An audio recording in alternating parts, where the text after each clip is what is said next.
Life is fleeting. One journey in Samsara, coming and going, are impermanent. 24 Zen stories to help us attain peace of mind and harmony in all matters. Welcome back, everyone, to Mind Podcast. 1. Entering the Three Jewels Gate. During the Tang Dynasty, a layman named Lu Shiqing visited Zen master Yangshan and asked, "The three gates are all open. Through which one should I enter?" Yangshan replied, "Enter through the gate of faith." Lu Shiqing then asked, "What about the other two gates?" Yangshan answered, "You can also enter through them." Lu Shiqing asked, "Which gate should I enter through?" Yangshan said, "Enter through the gate of wisdom." Lu Shiqing asked again, "And how do I enter through the remaining gate?" Yangshan responded, "Enter through the gate of compassion."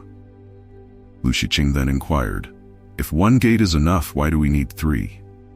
Yangshan explained, "Those who enter through the gate of faith do so through the Buddha, through the gate of wisdom via the Dharma, and through the gate of compassion via the Sangha.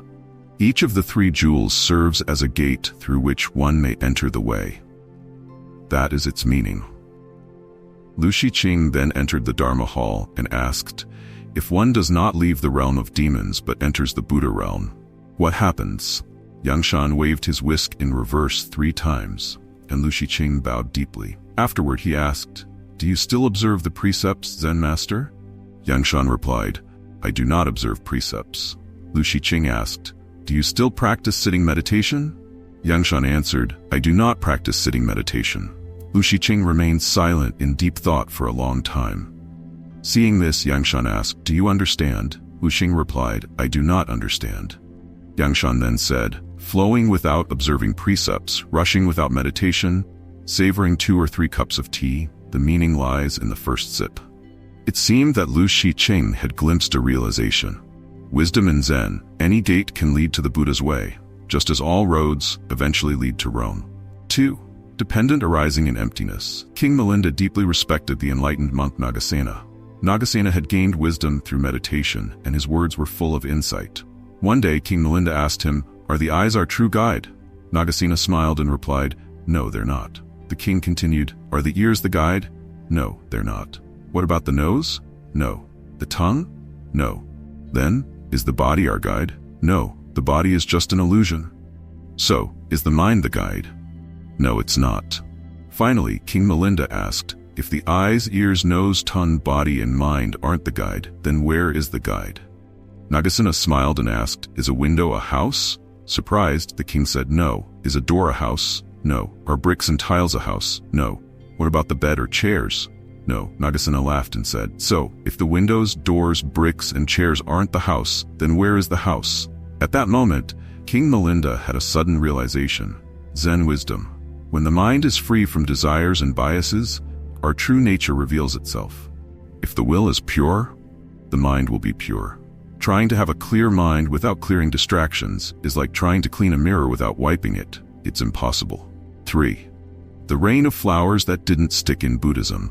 Those who do not shave their heads but live in the secular world while following the precepts and having faith in the Dharma are called lay practitioners or civilians. Vimalakirti was a renowned layman of extraordinary wisdom, skilled in debate. When he fell ill in the city of Vaisali, he used this as an opportunity to explore the Dharma with the disciples of the Buddha. The Buddha sent his senior disciples to visit him, but they were all hesitant to go, fearing they wouldn't be able to complete their mission as they had previously lost debates with Vimalakirti. Finally, the Bodhisattva Manjushri was sent, accompanied by other bodhisattvas and disciples. Manjushri and Vimalakirti engaged in profound discussions on the Dharma, captivating everyone who listened. At that moment, a heavenly maiden appeared in the room and scattered celestial flowers around the listeners. The rain of beautiful flowers created a magnificent scene. Interestingly, the flowers that fell near the bodhisattvas simply drifted away, while those that landed near the senior disciples stuck to them. The disciples tried to use their spiritual power to shake off the flowers, but no matter how hard they tried, the flowers clung to them. The heavenly maiden asked Sariputra, "Why do you want to remove the flowers?" Sariputra replied, "These flowers sticking to our bodies are against the precepts of Buddhism, so we wish to rid ourselves of them." The heavenly maiden responded, "Do not say that. The flowers themselves are no different from the teachings of the Dharma. They are considered inappropriate only because of your discrimination. Look at the bodhisattvas. They do not perceive the flowers as flowers, so the rain of flowers does not cling to them. However, because you hold on to discrimination and fear, the flowers stick to you. When your mind is entangled, how can you remove what does not truly stick? The reason we are often confused, trapped, and unable to reveal our true nature is because of our discrimination and attachment. If we can dissolve our discriminating mind and attachment and stop seeking externally, our true nature will naturally shine through. Zen wisdom. Zen embodies the essence of true nature, existing everywhere, encompassing all things. It is both vast and minute, containing all characteristics of purity, goodness, and perfection. 4. The fulfillment of the perfected body. A young disciple once sought the wisdom of a teacher. Every day he would ask the same question: "Master, what is the true value of life?" The teacher grew tired of the repeated question. One day, the teacher handed the disciple a stone from his room and said, "Take this stone to the market and try to sell it, but don't actually sell it. Just see how much people are willing to pay." The disciple went to the market, and people offered different prices for the stone. Some said it was large and beautiful and offered 2 coins, while others thought it could be used as a weight and offered 10 coins. In the end, the highest offer was 10 coins. The disciple excitedly returned to the teacher saying, "This stone has no real use, but someone offered 10 coins for it. I think we should sell it." The teacher replied, "Don't sell it yet. Take it to the gold market and see how much they will offer, but still, don't sell it." The disciple took the stone to the gold market. The first person offered 1,000 coins, the next offered 10,000, and finally, someone offered 100,000 coins. Thrilled, the disciple rushed back to the teacher and shared the unexpected results. The teacher then said, "Now, take this precious stone to the finest jewelry market and see how they value it." The disciple followed the teacher's instructions. The first person offered 100,000 coins, but as he didn't sell it, the price increased to 200,000, then 300,000, until the buyer was frustrated and asked the disciple to name his price. The disciple returned to the teacher, saying, "The stone is worth several 100,000 coins." The teacher responded, "You see, I cannot teach you the value of your life while you're still using the market's eyes to judge it. The true value of life is found within each person. It takes the eyes of the finest jeweler to see the real worth of life." Many people think Zen is mysterious or overly abstract, but in reality, Zen is about finding joy, calmness, and deep wisdom by freeing oneself from attachments and desires. It manifests in everyday life. As Zen masters say, carrying firewood and drawing water is Zen, eating and sleeping is Zen, raising your eyebrows and blinking is Zen, and peace and stillness of mind is Zen. When we let go of burdens and attachments, our pure Dharma body is revealed. The one who adapts to all the changes of the world is the transformed body, and living a successful, fulfilled life is the perfected body. Zen wisdom. Every person has absolute value. By holding on to your noble values, accepting yourself, and encouraging growth, you can become a priceless treasure. Every hardship and wound in life has its meaning. 5. The fortune of awakening the heart. When the Buddha was at Jetavana Monastery, there was a monk who had fallen seriously ill. Due to his long illness, the monk could no longer clean his room, leaving it in a very dirty condition. Initially, many people visited him, but as time passed, fewer and fewer people came to check on him. One day, the Buddha heard about the situation and visited the monk's room. He asked, "Are you sick? Has anyone come to visit you?" "At first, many people visited me, but as my illness dragged on, no one came anymore," the monk replied. "How is your illness now?" the Buddha asked. "Buddha, my illness is chronic and hard to cure," the monk said through tears. After hearing this, the Buddha personally helped the monk sit up, and suddenly, the monk's condition began to improve. "Buddha, thank you so much. My illness is cured. I was abandoned by others, but why is the Buddha so compassionate towards me?" the monk asked. "People should help each other. You help me, and I should help you as well," the Buddha responded. "But Buddha, I have never helped you," the monk said. "You have helped me. You just haven't realized it yet. You do not know of the past lives we shared, the Buddha explained. Please, Buddha, show me your compassion and tell me the story, the monk requested. In a past life, there was a cruel king who accumulated wealth by any means necessary. At that time, there was a very compassionate general who risked his life to save a group of monks, allowing them to escape death. You were that general, and the monk who was saved was me. Upon hearing this, the monk was overjoyed. He had been ill and abandoned for so long, but through the Buddha's great compassion, he was freed from both illness and loneliness, regaining health, warmth, and happiness. The Buddha then said, "Of all the fields of merit, caring for the sick is the foremost field of merit." Caring for the sick is not only an act of compassion but also a spiritual practice. The Buddha placed great emphasis on caring for the sick.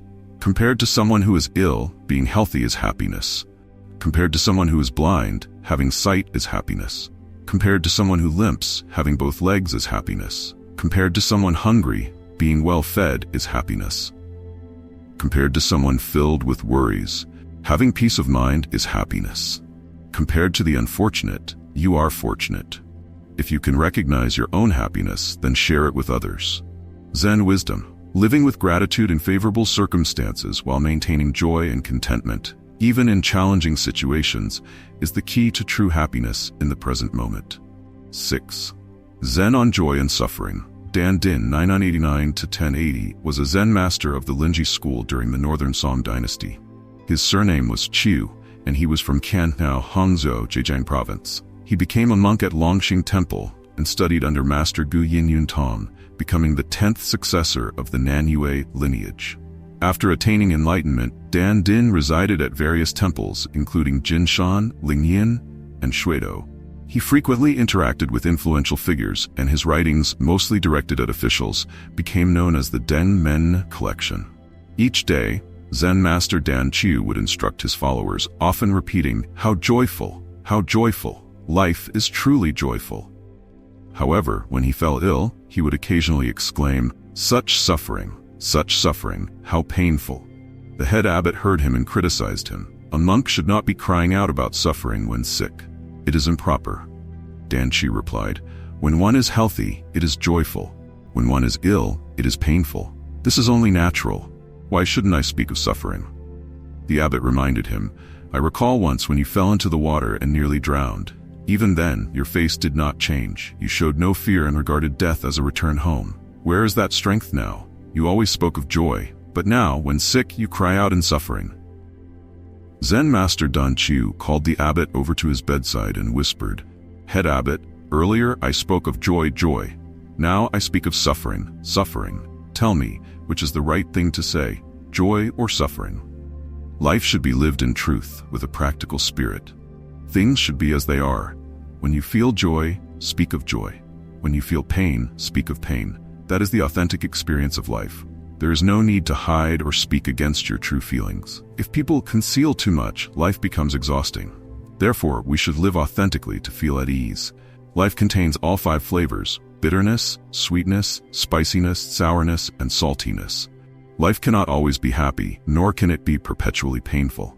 Thus, when you feel joy, embrace it. When you feel suffering, acknowledge it. Trust that these are all genuine feelings of life and accept them sincerely.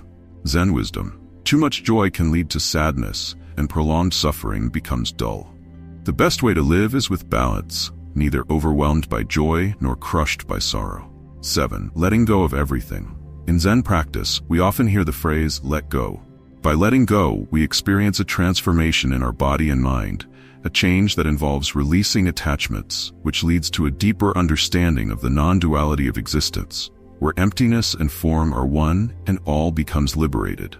This is the true insight into reality, a mental ability to embrace freedom. During the time of the Buddha, there was a Brahmin named Hakchi, who came to demonstrate his supernatural powers. He held 2 flower vases and offered them to the Buddha. The Buddha said to Hakchi Brahmin, "Let go." So the Brahmin put down the vase in his left hand. The Buddha again said, "Let go." The Brahmin then placed the vase in his right hand down. But the Buddha continued to instruct, "Let go." At that moment, Hakchi Brahmin asked, "I have already emptied my hands. There is nothing left to put down. What do you want me to let go of now?" The Buddha replied, "I didn't tell you to put down the vases. I meant for you to let go of the 6 senses, the 6 sense objects, and the 6 consciousnesses. When you relinquish all these, you will escape the chains of birth and death." The 6 senses are mentioned in the Heart Sutra, Prajaparamita Hridaya, and they refer to the senses of eyes, ears, nose, tongue, body, and mind, which represent our discriminating mind. The 6 sense objects, form, sound, smell, taste, touch, and thought, are known as the 6 fields, or realms of perception, and are perceived through the senses. These realms can mislead and distract beings from their true nature.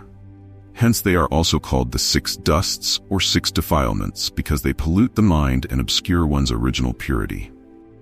The 6 consciousnesses arise when the 6 senses encounter the 6 sense objects, resulting in sight, hearing, smell, taste, touch, and mental cognition.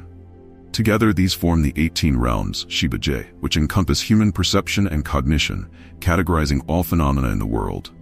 Each individual embodies these 18 realms, the 6 senses as the means of perception, the 6 sense objects as the perceived, and the 6 consciousnesses as the resulting interactions and understanding. After hearing the Buddha's teachings, Hakchi Brahman realized the profound meaning of letting go. The act of putting down the vases was only symbolic, not the true letting go that Zen speaks of.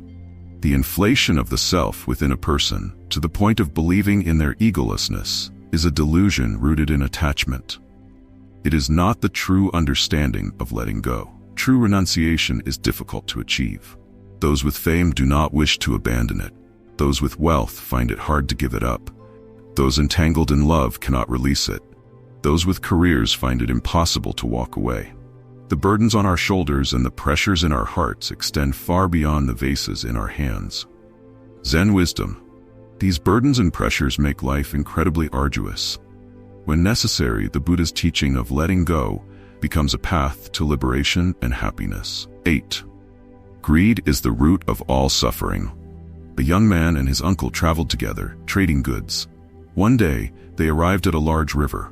The uncle crossed the river first, scouted the area on the other side, and eventually came across a small hut. He entered and saw a widow and her young daughter. As the merchant stepped in, the daughter said to her mother, "Mother, we have an old dish behind our house. It hasn't been used for years. No matter what it's worth, we should sell it. Perhaps we could even trade it for a white gem. I've always wanted one." The mother agreed and fetched the dish, which had been lying among some old items. The merchant examined the dish, gently scratched the surface, and discovered that it was made of pure gold, a priceless treasure. However, not wanting to pay a fair price, he feigned disinterest, threw the dish down and arrogantly said, "I thought it was something valuable. Don't let such a filthy piece of junk dirty my hands." Then he left. Soon after, the young man crossed the river and headed toward the same direction, looking for his uncle. The little girl saw the merchant approaching and once again urged her mother to try trading for the gem. Although hesitant after the previous encounter, the mother was swayed by her daughter's persistence. The daughter assured her, "This man looks honest and kind, nothing like the greedy man who came before." Ignoring her mother's doubts, the girl brought out the dish and showed it to the young man. The young man immediately recognized the dish's value and said, "This dish is incredibly valuable. It's made from a rare type of purple gold. I'll gladly trade all my goods for it if that's acceptable." The mother, delighted, agreed, and the young man went to borrow 2 gold coins from his uncle to finalize the trade and hire help to transport the goods across the river. When the uncle learned that his nephew was about to trade for the valuable dish, he rushed back to the widow's house. With an air of false generosity, he said, "Actually, your dish isn't worth much, but since I see that you and your daughter are struggling, I'll trade you some gems for it. I'll take a small loss, but it's my nature to help others." Seeing through his act, the mother was furious and snapped, "You're back again? Let me tell you, I've already agreed to sell the dish to a kind young man who traded all his goods for it. You, with your greedy and deceitful ways, have no place here." Realizing he had lost the opportunity, the uncle raced to the riverbank, screaming, "Give me that precious dish." Overcome with regret and anger, he collapsed, coughing up blood, and died on the spot. When the young man returned to repay the 2 gold coins he had borrowed, he found his uncle lifeless. The young man sorrowfully said, "Uncle, your greed has cost you your life. Was it really worth it?" Greed is like a sharp blade. It not only destroys in one place, but can even lead to the loss of life. Zen is like a shield, capable of purifying your mind and protecting your body. Therefore, discard the harm of desire, calmly assess everything, and remember that non-greed brings no harm.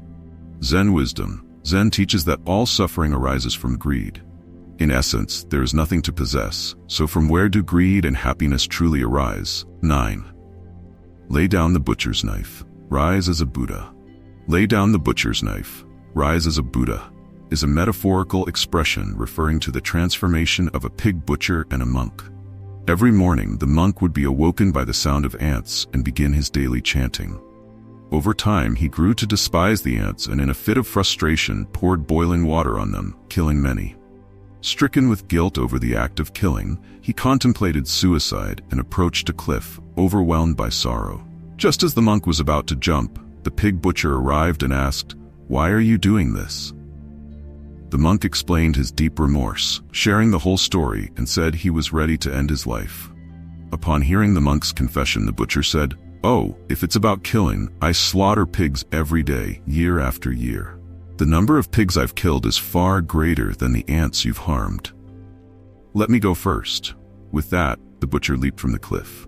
At that moment, a phoenix flew beneath the cliff and caught the butcher, lifting him up into the sky. From the heavens, a voice echoed, "Lay down the butcher's knife. Rise as a Buddha." The monk, full of regret, exclaimed, "Why did I hesitate? I should have jumped first." Zen can open our hearts, awaken our wisdom, and guide us toward a liberated and peaceful existence. It aligns with the principles of truth, beauty, and goodness, encouraging us to cultivate bodhicitta, follow the path of righteousness, and bring benefit to all beings. By working hard, living honestly, practicing Buddhism with sincerity, observing life, and realizing its truths, we contribute to creating conditions of purity, kindness, and beauty. Zen wisdom. Zen emphasizes the completion of opposites, viewing compassion as an ultimate form of love. Every person has Buddha nature, and anyone can become a Buddha. This serves as a guide and encouragement toward goodness while restraining evil. 10. Acceptance of circumstances. Zen has made significant contributions to world peace and the happiness of humanity. Monks renounce their worldly attachments not merely for personal gain, but to continue the transmission of truth and spirit for the benefit of mankind. They dedicate their lives, embracing simplicity, something not easily achieved by everyone. The ancient teachings declare, becoming a monk is the pursuit of a true man of courage, not one of mere brute strength. In a society that measures success based on winning or losing, we truly need an attitude of acceptance, adapting to circumstances as they come. Who says fighting against destiny guarantees victory? Perhaps destiny itself is already the right path. Hence, we should learn to accept and adapt to our fate. When we can adjust to our surroundings with serenity, unexpected joys may arise, like a hidden village appears as the mist clears. Once, 2 brothers who ran different businesses traveled to a distant country where the people lived without clothing, a land known as the land of the naked. The younger brother said, "The customs here are vastly different from ours. It won't be easy to conduct business, but as the saying goes, when in Rome, do as the Romans do. If we are careful, humble, and follow their ways, we should manage fine." The older brother, however, disagreed, saying, "Regardless of where we are, we should always uphold manners and virtue. Are we to behave like beasts and strip down like them? That would be a disgrace to our morals." The younger brother, believing in adapting to the customs, entered the land first and soon learned their ways. He danced, sang, and lived as they did, earning their love and respect. The king of the land purchased all his goods at 10 times their value. Meanwhile, the older brother refused to adapt and insulted the people, preaching about morality. Angered, the locals beat him and stole his goods. It was only through the intervention of the younger brother that he was saved. As they prepared to leave the country, the locals warmly bid farewell to the younger brother, but continued to hurl insults at the older one. Furious but helpless, the older brother learned a harsh lesson in adaptability. Adapting to circumstances, situations, and people is necessary to live in harmony. Only through deep understanding of life can one achieve true enlightenment and acceptance. Zen wisdom. The mountains, rivers, and boundless skies, all of nature is Zen. Life may not always allow us to choose our circumstances, but we can always learn to find peace and contentment within them. Adapting to the world and accepting what comes is a vital part of Zen practice, leading to great awakening and inner peace. 11. True heart. Once, in a mountainous region, there was a king parrot who ruled over more than 3,000 subjects. Among them were two particularly strong and boisterous parrots. They loved to show off and entertain the other parrots. One day, they came up with a new game, using their beaks to carry a bamboo stick while the king parrot sat on top like a carriage.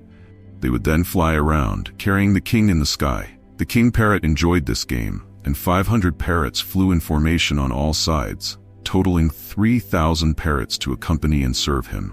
They also prepared food and cared for the king. One day, the king parrot thought to himself, "This game is fun, but if we continue like this, we might lose our dignity and moral character. My subjects seem to serve me faithfully, but are they truly loyal, or are they just pretending? I'll pretend to be sick and stop eating to see what they do." During one of their games, the king parrot feigned illness and collapsed, lying motionless. Seeing this, the other parrots hastily covered the king with leaves and flew away, each going their own way. The king, now alone, observed the emptiness around him and left to find food deep in the forest. Meanwhile, the parrots that had abandoned the king flew to another mountain to serve a different parrot king. They told this new king, "Our old king has died. Please let us serve you."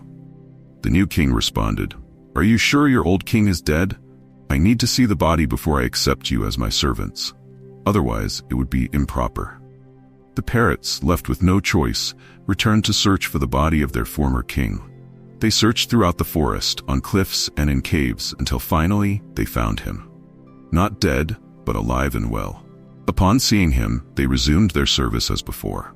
The king parrot, filled with emotion, said, "I haven't even died, and you already abandoned me. You waste your days in amusement without any purpose. How hard it is to find true companions among you." With that, he flew away, leaving them behind. The pursuit of a true heart is like these fleeting thoughts, wandering aimlessly without substance. Finding our true essence reveals the deeper meaning of life. The genuine qualities of being far surpass the trivialities of appearance and fleeting amusements. In the search for rare horses, one ultimately encounters their true self. The mind is the source of all. Beyond notions of good or evil, truth or falsehood, they are mere reflections of one's thoughts. Zen wisdom. The Buddha said, "A monk wears a robe of humility, while a traveler wears simple clothes. Yet, the monk with a wandering heart is merely a traveler before the Buddha, and a traveler without attachment is a monk before the Buddha." A heart without clarity drifts through life, but a steadfast heart can reach divine enlightenment. 12. The sincerity of karma in Buddhism. One day, Ananda asked the Buddha, "What is sincerity?" In response, the Buddha shared the following story. There was once a man who diligently studied the Dharma and practiced meditation with great effort and simplicity. After his death, he was reborn as a prince named Shizhong. One day, under a clear sky and radiant sunshine, the prince, having spent much time within the palace, felt the urge to wander outside. He left the royal palace alone and, after some time, encountered a person in distress. This person appeared exhausted, pale, and weak, eventually collapsing to the ground in agony. The prince, filled with compassion, wanted to help and asked, "You seem gravely ill. What medicine can cure you?"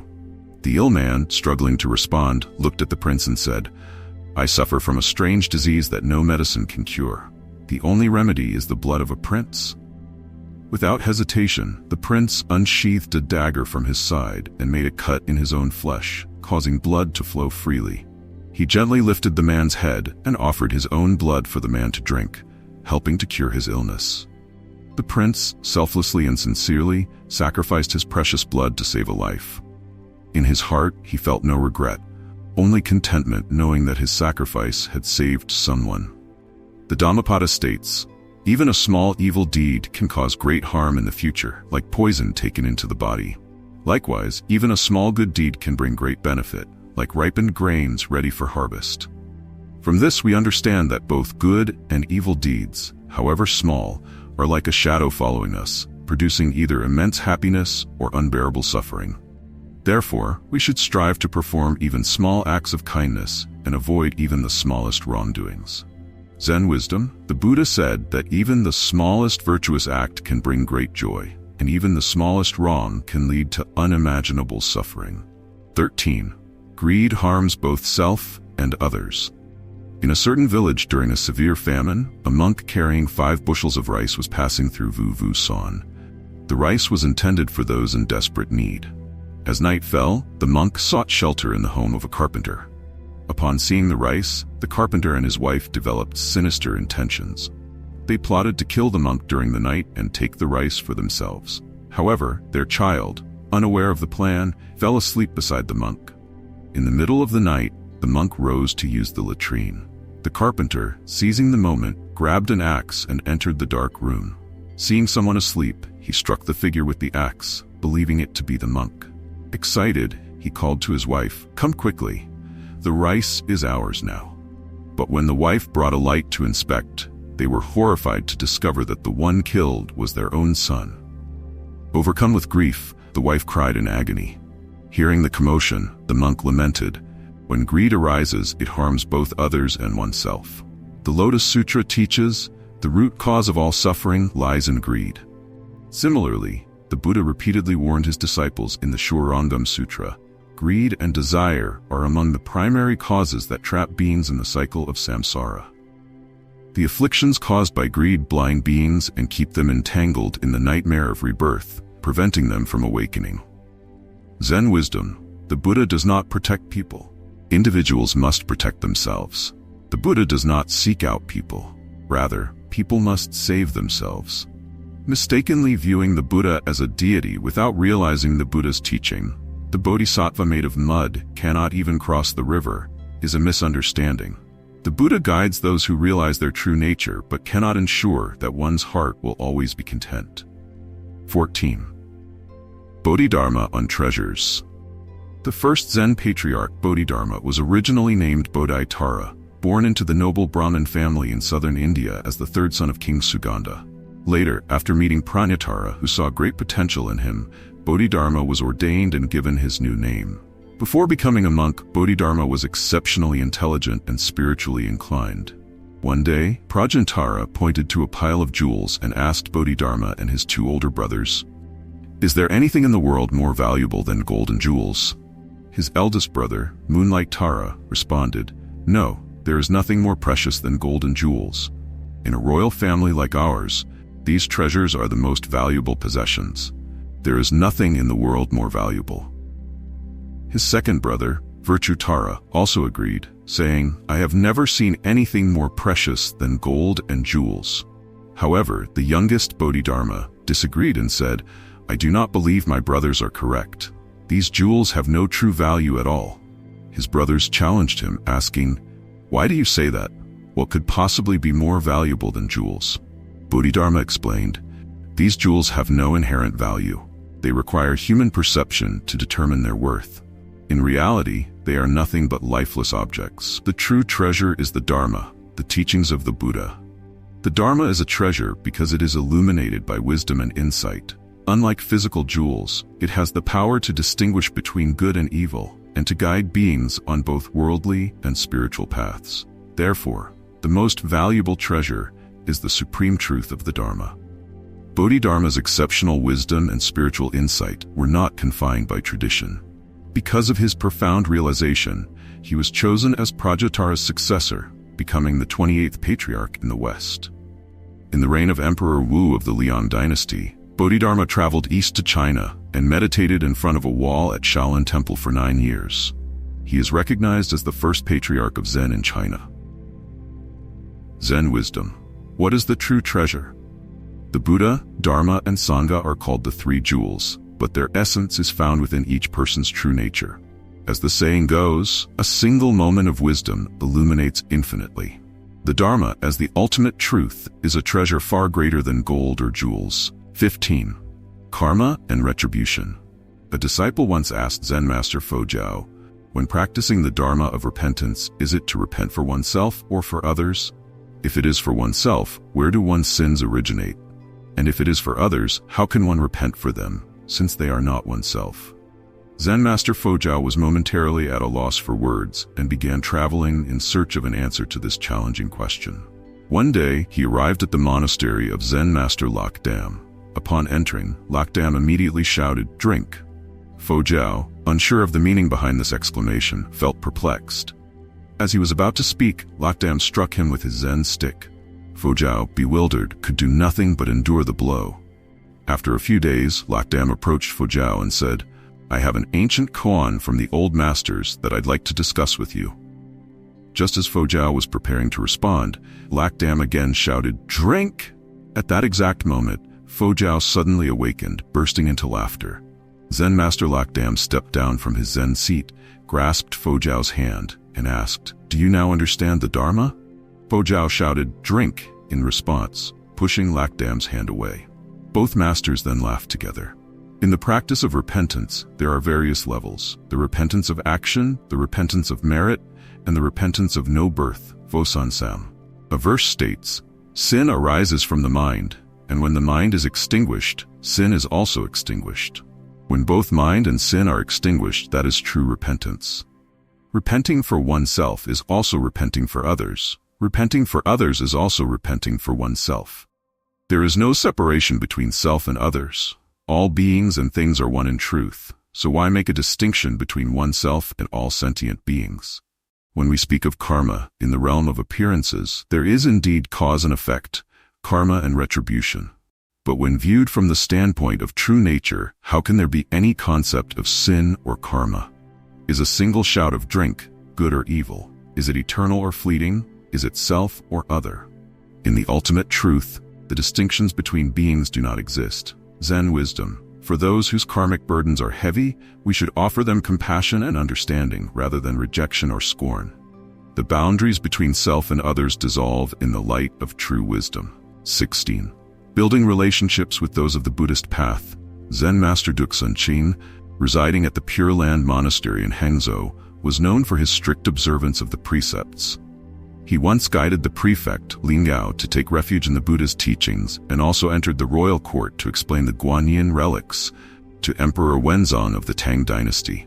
However, the master lived a simple, detached life, disinterested in socializing. Even though high officials often offered him offerings, he frequently declined them. Master Duxun was quite close to Minister Tun Thi Lang. One day, Tun Thi Lang said to him, "Tomorrow, the renowned scholar Han Xia will gather with some close friends. Most of them are esteemed scholars of our time. I sincerely invite you to spend some time with us, share your teachings, and it would be my great honor." Although Master Duxun initially refused, Tun Thi Lang persisted, and the master reluctantly agreed to attend. The next day, when Tun Thi Lang sent someone to pick up the master, he was nowhere to be found. The messenger searched the monastery, but found a poem left on the scripture desk, which read, "Yesterday I promised today, leaning on my staff, I leave and reflect. A monk belongs in the mountain caves. A gathering with court officials is not quite right." The messenger took the poem back to Tun Thi Lang, who, instead of feeling offended by the master's absence, admired and respected him even more. Tun Thi Lang realized that Master Duxun was truly someone of the Buddhist path, worthy of deep respect. In Buddhist history, the Buddha himself often interacted with kings and ministers, yet he also embraced disciples like Mahakasyapa, who preferred solitary meditation in the mountains. As seen in the biography of eminent monks, there were monks with various roles: those who focused on teaching, spreading the Dharma, observing precepts, or displaying supernatural abilities. Zen wisdom. Some Zen masters became court advisors, known as worldly monks, Tikyo Nyenjian, while others preferred the solitude of the mountains, called forest monks, Tikyo Lanuk. These differences reflect the various aspirations within Mahayana and Theravada practices, yet both play vital roles in propagating the Buddha's teachings regardless of form. 17. Cutting off a finger to seek the Dharma. Zen master Yangshan Huiji of the Tang dynasty was born in Guangzhou, originally with the surname Dip. At the age of 9, his parents took him to be ordained as a monk at Huan Temple. However, when he turned 16, his parents regretted their decision and wanted to bring him back home, urging him to leave the monastic life and get married. Huiji was shocked when he heard this and asked, "Why?" His father replied, "We originally sent you to the monastery because a fortune teller said your life was in danger and that you could only survive under the protection of the Bodhisattva. Now that you have passed through the danger, it's time for you to return home. Leave the monkhood and continue the family lineage. We've already arranged a good marriage for you. Why stay in the temple and live a hard life?" Upon hearing this, Huiji was deeply saddened. On one hand, he understood his parents' deep love, but on the other, he realized that their faith in Buddhism had been selfishly motivated. Now that the danger was over, they were willing to abandon the monastic path, treating it as a means to an end. After much thought, Huiji decided he would not return to the lay life, but he knew that words alone wouldn't change their minds. So, in an act of determination, he made a drastic decision. While his family wasn't paying attention, Huiji cut off his ring finger and little finger from his left hand. Bleeding heavily, he placed the severed fingers on a tray, brought them to his parents, and knelt down before them. He said, "I have already entered the Buddha's path as a true disciple. In this life, I seek only supreme enlightenment. I am forever grateful for your love, but I cannot return to the lay life. By cutting off these 2 fingers, I demonstrate my resolve. Please allow me to follow my vow." Seeing the severed fingers and their son's deep commitment, Huiji's parents realized his determination was unshakable. With no other option, they relented and allowed him to continue his monastic path. At the age of 18, Huiji traveled to Kotchou in Jiangxi to study under Zen master Dan Yuan, who taught him the 96 circular signs. By the time he was 21, he had met Zen master Lingyu, with whom he trained for 15 years. At 35, Huiji became a great disciple and established the Guiyang school, Vinhun Teng, one of the 5 schools of Chinese Zen. He passed away at the age of 73 and was honored with the title, the Little Shakyamuni. Zen wisdom. Many people misunderstand the life of a monk, not realizing that leaving the household is an act of great heroism, not for the weak, as Emperor Xunqi said. Gold and silver, pearls and jade are not truly precious. Only the monk's robe draped over one's shoulders is priceless. 18. Infinite paths. One day, Zen master Dongshan visited a disciple named De Qiu, who was gravely ill. De Qiu, feeling the end was near, earnestly asked the master, "Master, why don't you show compassion and save a devoted student who has genuinely sought the way? Are you truly going to let me die in vain like this?" Zen master Dongshan responded, "Whose child are you?" De Qiu replied, "I am the child of the great Ichantika." Ichantika refers to someone perceived as lacking inherent Buddha nature. Dongshan fell silent, gazing deeply into De Qiu's eyes. Feeling anxious, De Qiu asked, "When I'm surrounded by mountains on all sides, Master, what should I do?" Dongshan said, "I too once left from beneath someone's eaves." De Qiu followed up, "Then, Master, if you and I meet under the same eaves, are we avoiding each other, or are we not avoiding each other?" Dongshan replied, "We are not avoiding each other." De Qiu pressed on, "If we're not avoiding each other, then where do you expect me to go?"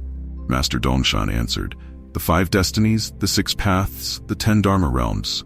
Everywhere is a path. Why must you be troubled? If you're not at peace, then perhaps you can go and till the fields planting rice in the countryside."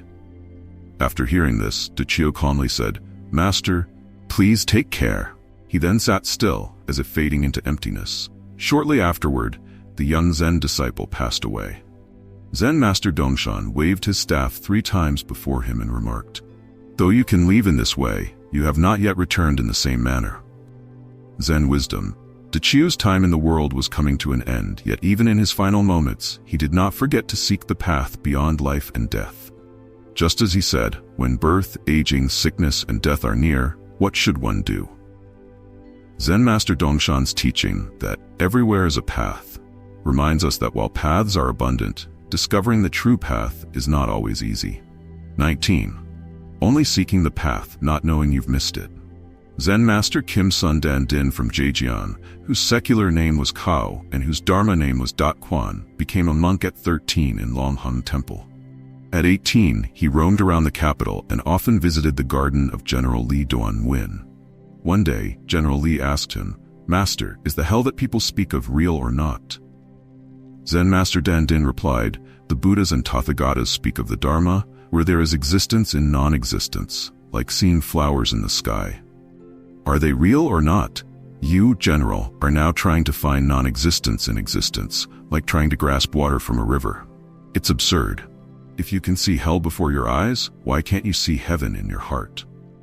Fear and peace, heaven and hell, they all stem from the mind. Good and evil create these states. If you only understand your heart, your doubts will vanish." The general then asked, "What is the nature of the mind?" Dan Din responded, "The mind is free from thoughts of good and evil." The general followed, "And when there are no such thoughts, where does the mind go?" Dan Din answered, "The mind returns to emptiness, as the Diamond Sutra teaches. Dwell in no place, thus should the mind arise." The general pressed further, "And when a person dies, where do they go?" Dan Din replied, "You don't yet understand birth, so why ask about death?" The general stated, "I've known about life for a long time." Dan Din asked, "May I ask, where were you born from?" As the general was deep in thought, Dan Din struck his chest and asked, "What are you thinking about?" The general, realizing the point, replied, "I get it now. I've been so focused on seeking the path, I didn't realize I've already missed it." Dan Din said, "It's the dream of 100 years. With that, General Li Duan was enlightened and composed a verse. "At 38, I was ignorant, even now with knowledge, am I truly aware? Words flow like water, fading away in the wind. The teacher returns and I send off the messenger to the east." Zen wisdom, where do we come from, and where do we go when we die? Life holds the mystery of the separation between this world and the next. The metaphor suggests that once we pass on, we lose awareness of what came before. Though life takes many forms, the essence of existence remains fundamentally the same. All things at their core are equal in this cosmic journey. 20. Heading west. During the Southern Song dynasty, Zen master Dao Duyet served as the abbot of Jiangtian Temple at Jinshan, Zhenjiang. He was a highly revered monk, especially respected by the famous Song dynasty general Yue Fei. When Yue Fei was summoned by the infamous minister Qin Hui, who used 12 imperial edicts to call him back from the front lines at Zhuxian, Yue Fei passed through Zhangqian Temple. Zen master Dao Duyet advised him to avoid returning to the capital and to consider becoming a monk instead. However, Yue Fei remained loyal to the imperial court, even though he was well aware that his return would likely lead to his downfall. Before parting, Yue Fei sought guidance from the master. Zen master Dao Duyet told him, "At the end of the month, beware of heavenly weeping. Under the character Phoenix, 2 dots, that man of the army brings harm and venom." At that moment, Yue Fei did not understand the meaning. It wasn't until he was imprisoned and wrongfully accused that the message became clear. In the 12th lunar month, which had only 29 days, heavy rain fell outside his cell on that fateful day. Hearing the rain, Yue Fei realized his impending doom and recalled the master's words, "At the end of the month, beware of heavenly weeping." The 2 dots under the phoenix referred to the character for Qin, indicating the treacherous minister Qin Hui. The phrase "that man of the army brings harm and venom" predicted Qin Hui's malicious intent. Yue Fei was indeed executed on the storm pavilion that very day. After his execution, Qin Hui inquired whether Yue Fei had said anything before his death. The executioner reported that Yue Fei had only muttered one regretful phrase, "I regret not heeding the advice of Zen master Dao Duyet at Jinshan."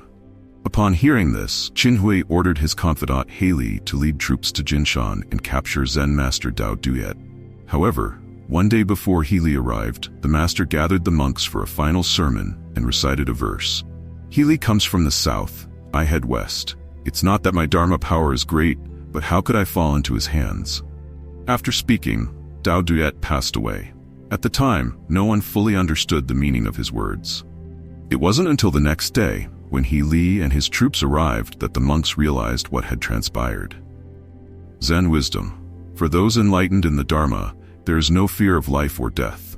To live is good, but to die is equally wonderful. Zen teaches that once one has realized the true nature of existence, life and death are no longer matters of concern. 21. The Dharma body is without illness. Zen master Dongshan Liangjia from Zhejiang, born into the Yu family, was fully ordained as a monk at 21. He trained under masters like Nanquan, Lingyu, and Lingyan, and eventually attained enlightenment after seeing a reflection in the water. His journey of pilgrimage took him across provinces like Jiangxi, Anhui, Hubei, and Hunan, but he ultimately settled at the Fuli Monastery in Dongshan, Jiangxi, for 10 years, where he trained countless students. His most renowned disciples were Zen masters Yunku Daoying and Kaoshan Benji. As Master Dongshan neared the end of his life at 63, Zen Master Kaoshan asked him, "Your body is ill, but is there another body that is free from illness?" Master Dongshan replied, "Yes." Kaoshan continued, "Can the body without illness see you?" Dongshan answered, "I am watching it." Still confused, Kaoshan asked, "How do you watch it?" Dongshan plainly responded, "When I watch, I do not see any illness." By this, he meant that while the physical body can fall ill, it can be observed and known. However, the Dharma body, which is without illness, cannot be seen or known in the same way.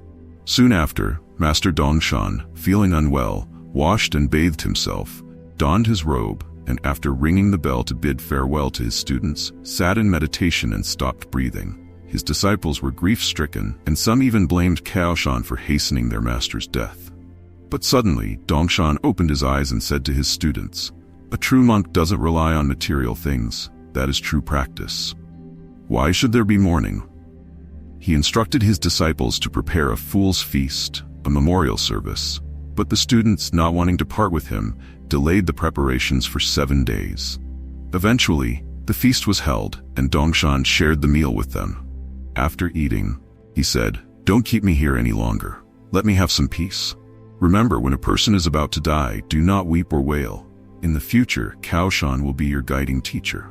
With that, he returned to his quarters, sat in meditation, and passed away peacefully. Zen wisdom. In discussing illness, the physical body naturally undergoes birth, aging, sickness, and death, but the Dharma body, the true nature, remains untouched by such conditions. 22. The innate Buddha nature lay practitioner Chu Tumuk was a devout follower of the Pure Land practice, maintaining a strict and disciplined spiritual life. One day, he visited Zen Master Fo Guang and said, "Master, I have been chanting the Buddha's name and bowing to the Buddha for more than 20 years. Recently, something seems different during my recitations." Zen Master Fo Guang asked, "What seems different?" Chu Tumuk explained, "Before, when I chanted the Buddha's name, I always felt the presence of the Buddha nature in my heart. Even when my mouth wasn't chanting, the sound of the Buddha's name would continue endlessly in my mind. It felt like a natural spring flowing without any effort. But now, I no longer feel that connection." Zen Master replied, "That was very good. It means you reached a state of pure and continuous mindfulness that resonated with the Buddha, finding your true mind." Chitumuk, troubled, responded, "Thank you for your praise, Master. But I am suffering now because I no longer feel that connection. I can't sense my true mind anymore." The Zen Master asked, "How could you expect to see the true mind?" Chutumut continued, "Because my mind no longer aligns with the Buddha, the continuous sound of mindfulness is gone, and I cannot find it anymore. Master, I am deeply troubled. Where can I find my true mind again?" The Zen Master advised, "To find your true mind, you must understand that it isn't located anywhere outside of you. It is within you, always present in your being." Chutumuk asked, "Why am I unaware of it then?" The Zen Master replied, "Because the moment you unknowingly search for your deluded mind, the true mind distances itself from you." Upon hearing this, Chutumuk seemed to gain insight. This experience aligns with the teachings of the great master Yongjia, who said, "Do you not see, the one who is lost in the way, seeking without learning, clings to illusions without seeking truth. The nature of ignorance is Buddha's nature. The transformed, empty body is the Dharma body. The Dharma body, when awakened, is free from all things. Its original nature is the true Buddha." Zen wisdom. Why do people become lost? It is because illusions obscure the true mind. When the true mind is hidden, naturally, one can no longer find their way back home to themselves. 23. Peaceful passing at Lingshu Monastery. Zen master Lingshu Rumin had been without a head monk Shozuo for 20 years. Whenever people inquired about this, he would respond enigmatically, "My head monk has just been born," or "My head monk is out herding cattle." At other times he would say, "My head monk is on a pilgrimage." Such cryptic replies left the inquirers perplexed. One day the master suddenly ordered the monks to sound the drums and gongs, instructing them to go to the foot of the mountain to welcome the new head monk. While the monks were puzzled, Zen master Yunmen Daoying, later known as Yunmen Wenyan, calmly arrived. Master Lingshu invited him to take up the position of head monk. Word soon spread that Zen master Lingshu possessed the ability to see into the past and future. Not long after, Liu Sheng, a military leader of the later Han during the Five Dynasties period, heard of Master Lingshu's supposed supernatural powers and came to the monastery, seeking insight into the future to aid his military strategies. However, Master Lingshu, foreseeing this, passed away before Liu Sheng's arrival. Angered by the sudden passing of the master, Liu Sheng asked, "What illness took the master's life? Why did he pass away so quickly?" The attendant replied honestly, "The master was not ill. He knew you were coming and chose to leave before you arrived. However, he left this box for you." Liu Sheng opened the box to find a piece of paper with the words, "The eyes of humans in heaven, the head monk in the middle of the hall." Liu Sheng, realizing the profound meaning of this message, withdrew his troops and invited Zen master Yunmen to become the new abbot of Lingshu Monastery. Zen wisdom. The ancient masters rarely engaged in formalities. Some positions must wait for the right person, while even the most capable individuals must await the right conditions. The head monk's position at the monastery remained vacant for many years, highlighting the careful and mindful approach in selecting the right person for the role.